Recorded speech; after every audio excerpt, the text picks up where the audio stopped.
Brother Eddie was along when the Lord gave me the vision about the bear and the caribou. How many remembers that when I told you? All right.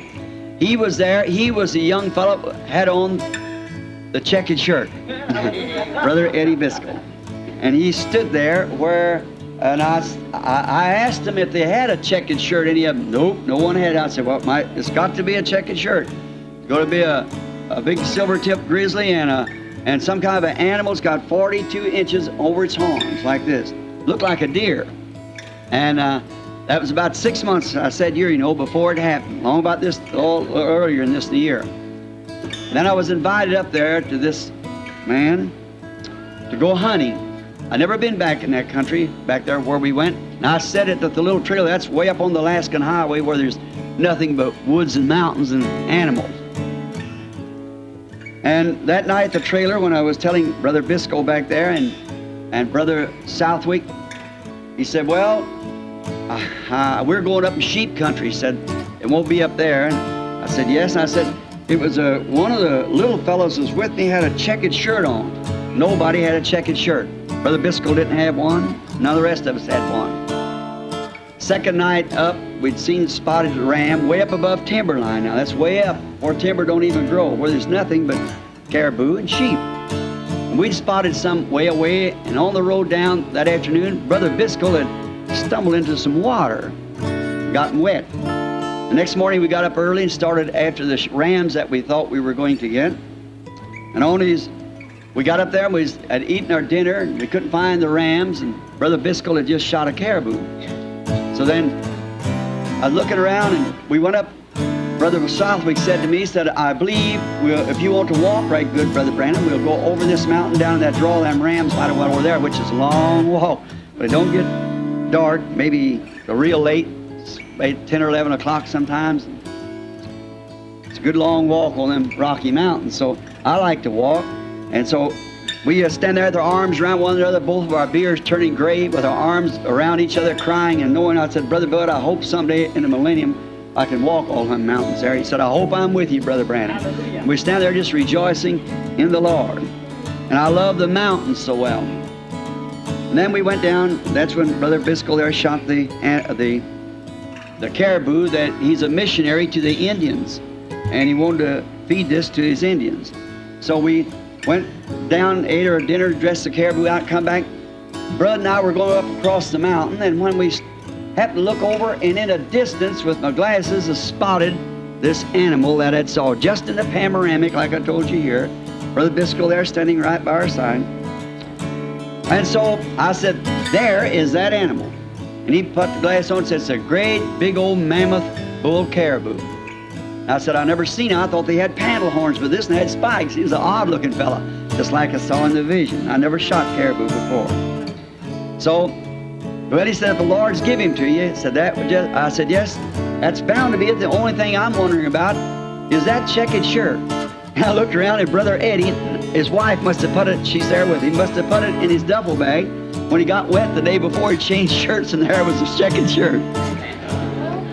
I said, this is it. When I got over and got the caribou, Bud said to me, he said, now, Brother Branham, you say these horns are 42 inches? I said, that's what they'll be. He said, looked to me like about 92. I said, no, they're 42 inches. He said, now, according to what you told me, before we get back to that boy down there with the checkered shirt on, Eddie, where they's going to meet us down below the mountain, a couple of miles, said, you're going to kill a grizzly bear.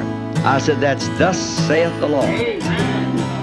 He said, Brother Branham, where is he coming from? I can see for 50 miles around. I said, he's still Jehovah Jireh. The Lord can provide for himself. He can make squirrels come into existence. He can make a ram come into existence. If he has spoken about a bear can come into existence. Us trying to pack this heavy caribou down the trophy down the mountain, and I'd pack the rifle part of the time, and then he'd pack the rifle, and vice versa. And when we got almost to a big glacier, why we got under there, it's kind of hot. We get in the glacier of ice and sit down there a while to cool off. He said, you know, Brother Branham, we're not over about a mile from where Eddie and Blaine, them two boys, be standing. That old bear better be showing up. I said, Bud, I believe you're doubting it. He said, Brother Branham, my brother had epileptic fits for so many years. And you told me once, the first time up here when we went down to another place, told me what that boy looked like, and Eddie was riding right by my side there on a horse when the Lord gave the vision. I told him what to do with the boy. Fits stopped. And he said, I can't doubt it. I said, but I don't know where the bear's coming from. I was about 50, I'm 55 now, so that's been about 3 years ago. I was about 52 or 53. I said, I've never seen it fail. God will give me that grizzly bear before I get to them boys. It was almost down to where the small spruce and timber started in. A little lower down the hill was almost into the timber. He sat down, he was once packing the trophy, then I had the rifle. And he said, that old bear better be showing up, hadn't he? I said, he'll be there, don't you worry. He said, I can see every hill. I said, but I see the promise. He promised. I said, however, what he said, Bud, what is that sitting right there? He thought, that's a big silver-tipped grizzly. So that's him. When we got the grizzly and come back, I remember in the vision I told you I was scared about the rifle. It's a little bitty 270 small bullets. You see, it's on tape. I got the bear just about 500 yards, like it said. Bud said, you better shoot that bear in the back. He said, you ever shoot a grizzly before? I said, nope. He said, oh, they don't know what death is. I learned that a little later. So he said, they don't break up from shock. He said, you better shoot him. I said, according to the vision, I shot in the heart. He said, well, that vision said so, I'm going to stand by. And I said, here we go. And we got a little closer. When I raised up, the bear saw me. That was what he wanted, to make a charge. And I shot the bear. It didn't seem like it even hurt him. Here he comes. And before I get another bullet in the gun, the bear died about 50 yards from me. Bud was white around the mouth. He said, Brother Branham, I didn't want him on my lap. And I said, I didn't either. He said, I'm glad that vision said you got him. He said, now if them horns are 42 inches, I'm going to have I'll say it the way he did, I'm going to have a screaming fit. I said, well, you just have it right now, because that's what it's going to be. When we got down to Brother Eddie, I said to Brother Eddie, we tied the horses off. They're scared of a bear. Oh my, they had to smell it. We couldn't skin him out, it was too late. Had to come back the next day. And then we broke up the string about 10 times and horses running everywhere. So then when we got down there, he said, went and got the tape measure out of his saddlebag.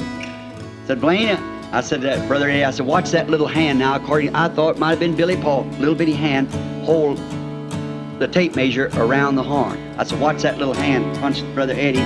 We stepped back. He put it right up like that. Exactly on the nose, 42 inches. See, just exactly.